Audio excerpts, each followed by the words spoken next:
There's something strange about weddings. They're supposed to be about love, unity, celebration.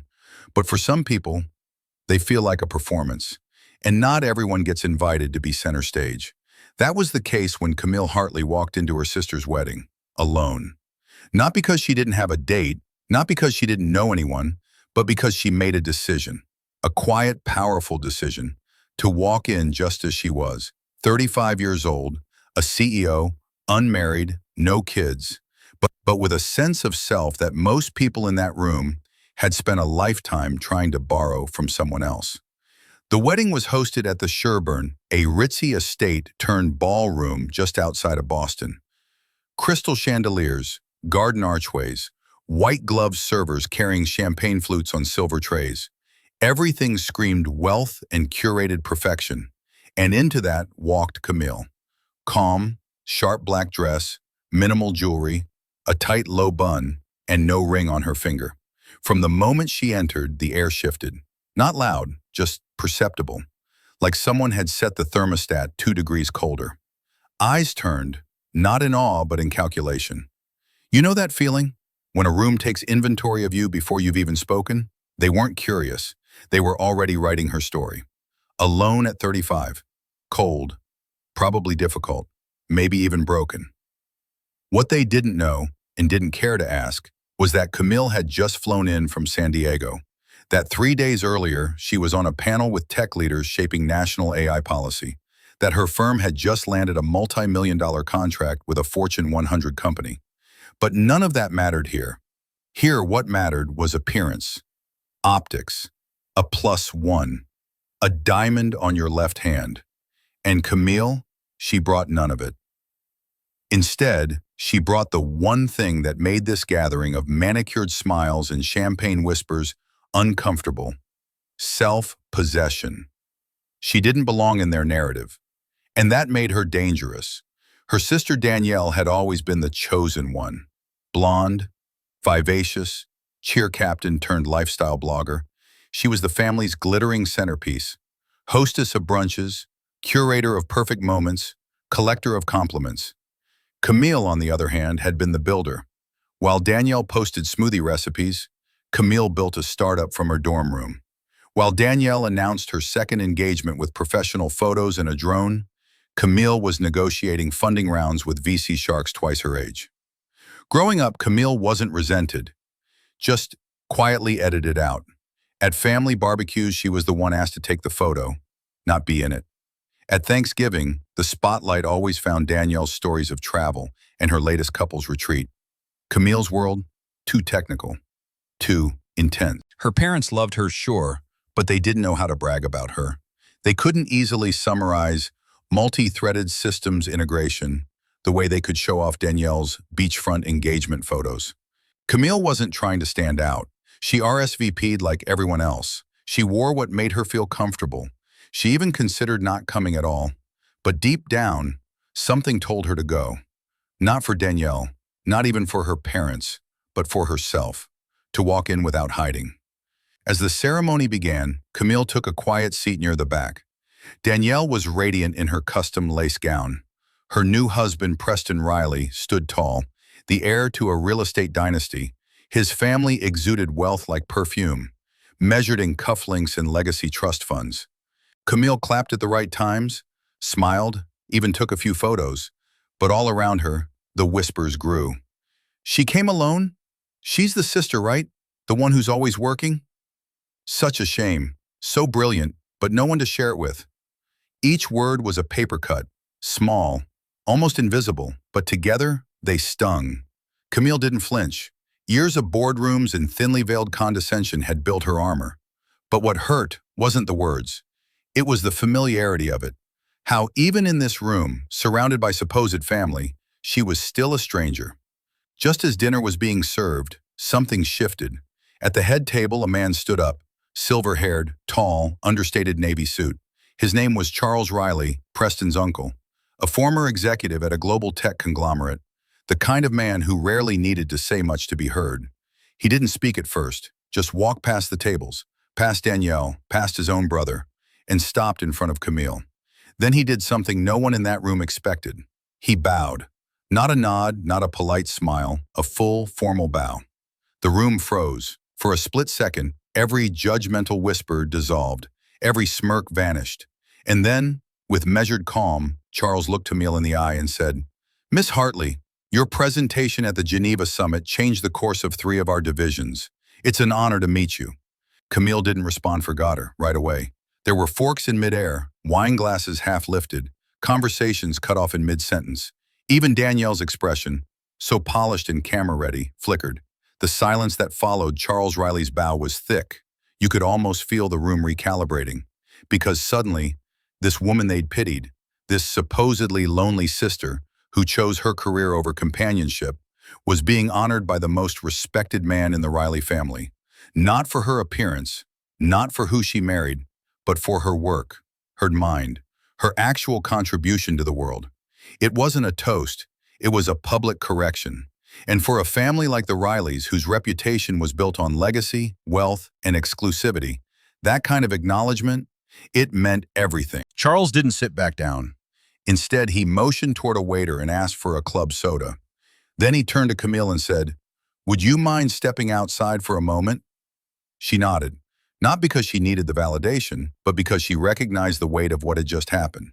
Something had shifted in the air, and she wanted to let that moment breathe. Outside, the stone terrace overlooked a manicured garden, perfectly lit for photos that would later appear in magazines no one really read. The evening air was cool. The hush of the party behind them was a distant buzz. Charles took a sip of his drink and then said calmly, "You built something no one else saw coming. You changed the game while everyone else was still arguing about the rules." Camille raised an eyebrow. "Funny. Most people here didn't even know I existed until 10 minutes ago." He smiled. "Because they don't pay attention to what doesn't sparkle. They forget that real value usually comes quiet and dressed in black." Charles went on to tell Camille something that nearly made her drop her glass. 3 years ago, his firm, Reilly Holdings, was on the verge of investing nearly $200 million into a competitor. But then someone from his advisory board showed him a clip from the Geneva Summit. Camille's presentation. A 12-minute talk on AI infrastructure, digital ethics, and how decentralized systems could actually restore trust in data. That video shifted their entire direction. They pulled out of the deal, redirected funds into ethical integration, and their 3 most profitable quarters in 5 years followed. Because of her. Camille blinked. That wasn't public. She had no idea. To her, it had just been another summit, another late-night PowerPoint she'd built in an airport lounge, surrounded by cheap coffee and tired eyes. She had moved on, kept building, kept pitching, never once realizing the impact that moment had created. Charles said, "It's rare to meet someone who isn't just smart, but grounded. Most people chase applause. You built something worth respecting." Inside, the party had resumed, but it wasn't the same. People weren't laughing as easily.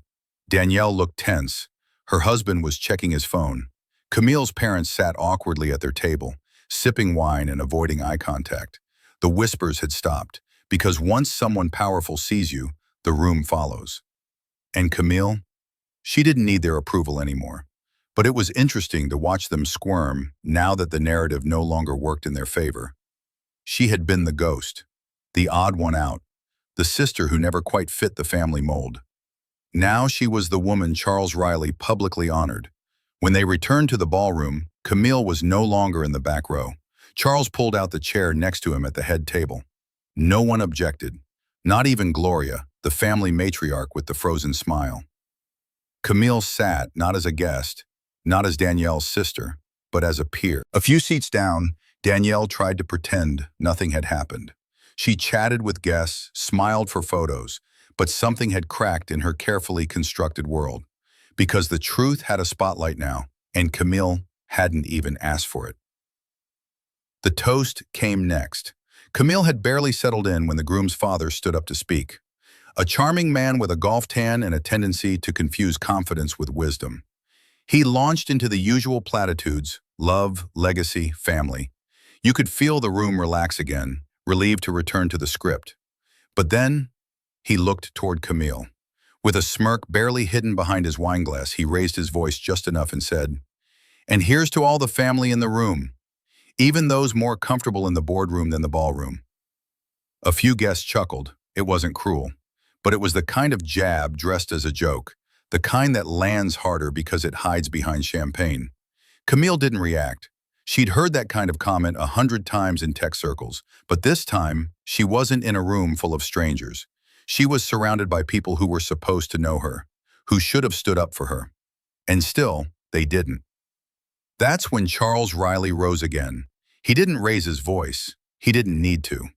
"I'd like to add something to that," Charles said, his hand resting lightly on the back of Camille's chair. And just like that, the laughter dried up. "It takes very little talent to inherit wealth," he began. "It takes even less to marry into it. But to build something from nothing, to see value where others see risk, that takes vision." Then he paused and looked directly at Camille. "The woman beside me has built systems that power industries you all rely on but never notice. She doesn't just occupy a seat at the table, she earned it. So if we're raising glasses tonight, mine is to her." No one laughed after that, no awkward coughs, just the clink of glass as Charles toasted, alone, then sat back down beside her. Camille's mother looked as if someone had unplugged her from the wall. Her father fidgeted with his tie. "Danielle?" Danielle's expression was unreadable. Anger? Embarrassment? Regret? Probably all of it. She walked up to Camille moments later, dress rustling like a warning. Her smile was painted on, brittle. "What was that about?" she whispered through her teeth. Camille met her gaze, calm. "That was someone seeing what you never bothered to look for." Danielle's face tensed. "You couldn't let me have one day." "One day?" Camille's voice was soft but unflinching. "Danielle, you've had a lifetime." That line hung between them like a veil, thin, transparent, unforgiving. The truth is, their rift hadn't started that night. It had been forming for decades. Little moments, dismissed dreams, family dinners where Camille's achievements were downplayed while Danielle's Pinterest board got applause. Camille had tried, for years, tried to explain her world in simpler terms, tried to ask for the same interest, the same pride their parents gave Danielle, without hesitation. She wanted her family to care, on their own terms.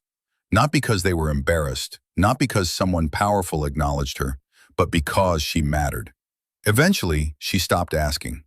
Later that night, when the music was pumping and the air smelled like perfume and overcooked shrimp cocktail, Camille stepped outside again. Needed a moment. Space. To her surprise, her mother followed. She didn't say much at first, just stood beside her, holding the stem of a wine glass like it might anchor her to the earth. "You look beautiful tonight," she said quietly. Camille nodded. "Thank you." Her mother hesitated, then added, "We didn't know about Zurich, or Charles Reilly, or what you've built." Camille didn't flinch. "I know." Then her mom said it. The sentence Camille had longed to hear as a child, through school, through college, through every lonely win. "We're proud of you." Camille met her eyes. "Why now?" she asked. "Excuse me? Why are you proud now, Mom? Because someone influential said I mattered? Or because you finally believe it?" Her mother didn't answer, just reached for her hand, squeezed it like that could erase the years of silence. Camille let her hold it, then gently pulled away. Camille didn't return inside right away. She stayed by the hedges, watching the guests twirl across the ballroom floor behind glass-paneled doors. The string quartet had transitioned into a jazz band. Laughter returned. Plates clinked. The curated joy resumed. But she didn't feel sad. She felt steady. The kind of stillness you only earn when you've stopped trying to prove your worth.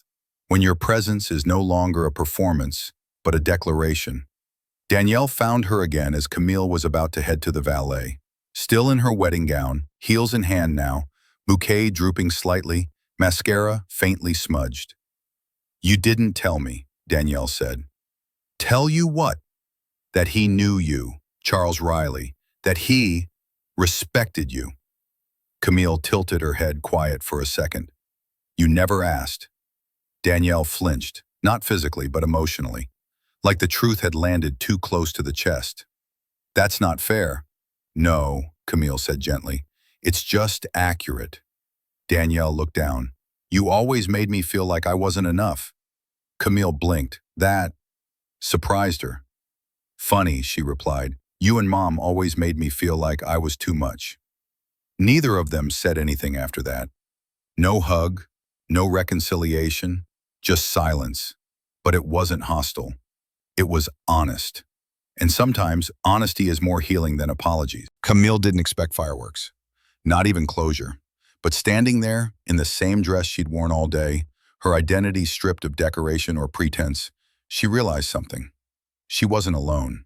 She had herself. And that was enough. She had built something real, something that didn't need applause, something that couldn't be undone by whispers at a table or silence from her parents. On her way out, a young man in a gray suit stepped in her path near the valet. She didn't recognize him at first, but then he smiled nervously. I didn't know you were that Camille Hartley. She gave him a curious glance. Which one did you think I was? I, interned at Systech during your seed round. You gave a talk once. I was sitting in the back, terrified. But after that, I changed majors. She softened. Good choice? The best.